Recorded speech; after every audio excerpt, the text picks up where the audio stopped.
নমস্কার। শিকারপুর প্রাথমিক বিদ্যালয়ের প্রতি বছর ন্যায় এবছরেও আমাদের বৃক্ষরোপণ চলছে। আমরা আগেও বলেছি, পরিবেশের যে দ্রুত পরিবর্তন হচ্ছে একে একমাত্র রক্ষা এই গাছই করতে পারে। আমাদের সারা বছর এই পরিবেশ দিবস পালন করতে হবে। বৃক্ষরোপণ বিষয়টা তো শুধু বৃক্ষরোপণ নয়, বৃক্ষরোপণ একটা মহৎ কাজ, সমাজের এক মহৎ কাজ হচ্ছে বৃক্ষরোপণ। আমরা আমাদের নিজের সংস্থা, আমরা যে যে সংস্থায় রয়েছি, কাজ করছি, সেই সংস্থাকে সাজিয়ে তুলব।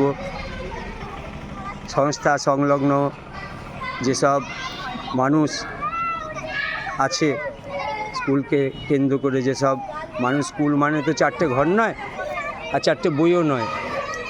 প্রাথমিক শিক্ষা ব্যবস্থা এক বিশাল সমুদ্রের মতো। এখানে ছেলেমেয়েরা পড়াশোনার পাশাপাশি পরিবেশ সম্বন্ধে সচেতন হবে, বিভিন্ন গাছের নাম জানবে, তার কার্যকারিতা, কোনটা ফুল গাছ, কোনটা ফল গাছ, কোনটা ভেষজ গাছ, ভেষজ গাছের ঔষধি গুণ সব কিছুই এখান থেকে জানবে। সাথে সাথে উন্নত মানের সুষম আহার আমরা যদি প্রতিদিন সঠিকভাবে বাচ্চাদের দিতে পারি এবং খেলাধুলার সুব্যবস্থা রাখি, তাহলে এর পাশাপাশি নাচ গান, ছবি আঁকা, জিমন্যাস্টিক, যোগব্যায়াম, ফুটবল, ক্রিকেট, লুডো, দাবা, সমস্ত কিছুরই, ক্যারাম, সমস্ত কিছুরই ব্যবস্থা রাখতে হবে, যাতে ছেলেমেয়েরা বিভিন্ন বিষয়ের মধ্যে ইনভলভ হয়ে যেতে পারে। ভবিষ্যতে ওরা এই বিষয়গুলো থেকেই বেছে নেবে ওরা কি হতে চায়, কোনটাকে ওরা ভালোবাসে।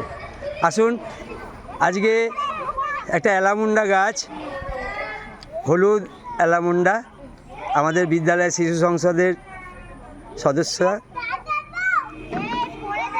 শিক্ষা ও সংস্কৃতি মন্ত্রী কোয়েল পাল। কোয়েল, তোমার কেমন লাগছে বৃক্ষরোপণে এসে? ভালো লাগছে। গাছ আমাদের কি উপকার করে? অক্সিজেন দেয়, ছায়া দেয়, ফুল ফল দেয়। তাহলে গাছ ছাড়া আমরা কি বাঁচবো? বাঁচবো না। তাই প্রত্যেককে গাছের যত্ন নিতে হবে, গাছের প্রতি যত্নশীল হতে হবে। আমরা প্রত্যেকে বাড়িতে ফুলের গাছ, ফলের গাছ লাগাবো, রাস্তার পাশে নানান রকম রঙিন ফুলের গাছ লাগাবো, কৃষ্ণচূড়া, জারুল, শিমুল, পলাশ, এইসব গাছ যদি আমরা লাগাতে পারি, তা আমরা আমাদের স্কুলের পরিবেশের পাশাপাশি গ্রামগুলোকেও সাজিয়ে তুলতে পারবো। এবং এক্ষেত্রে স্কুল মানে যেটা বলছিলাম, যে শুধু তো ছাত্রছাত্রী নিয়েই স্কুল নয়, স্কুলের ব্যাপ্তি বিশাল। শিক্ষক শিক্ষিকারা আছেন, মিড ডে মিল রাঁধুনিরা আছেন, দিদিরা যথেষ্ট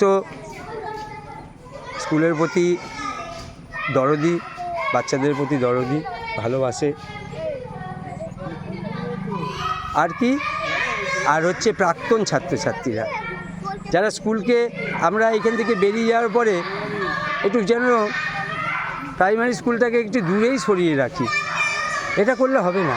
সমাজের স্বার্থে প্রাইমারি স্কুলকে উন্নত পরিকাঠামোর মাধ্যমে বাঁচিয়ে রাখতে হবে। পিছিয়ে পড়া মানুষরা এই সরকারি প্রাথমিক বিদ্যালয়ের ওপর অনেকটাই নির্ভরশীল। আসুন, আমরা সবাই মিলে শপথ নিই, গ্রামের সমস্ত মানুষ, অভিভাবক অভিভাবিকা, প্রাক্তন ছাত্রছাত্রী, বর্তমান ছাত্রছাত্রী, সমস্ত সদস্য, স্কুলকে কেন্দ্র করে যত মানুষ আছেন, যত মানুষ এই ভিডিও শিকারপুর প্রাথমিক বিদ্যালয়ের পক্ষ থেকে দেখছেন, তাদের কাছে আমাদের একটাই আবেদন, এই শিক্ষা প্রতিষ্ঠানকে বাঁচাতে হবে। আপনারা আসুন, সহযোগিতার হাত বাড়িয়ে দিন। মানসিক সহযোগিতার পাশাপাশি আর্থিক সহযোগিতারও আমাদের ভীষণ প্রয়োজন। আপনারা আর্থিক সহযোগিতা করুন।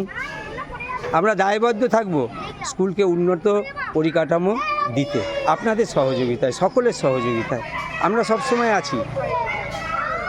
সবচেয়ে বড় দায় হচ্ছে শিক্ষক শিক্ষিকাদের, তারা আছেন, তাদের পাশে এসে দাঁড়ান, একটু সহযোগিতার হাত বাড়িয়ে দিন।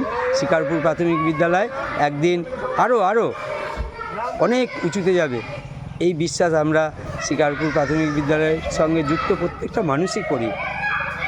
আপনারা সকলেই সুস্থ থাকুন।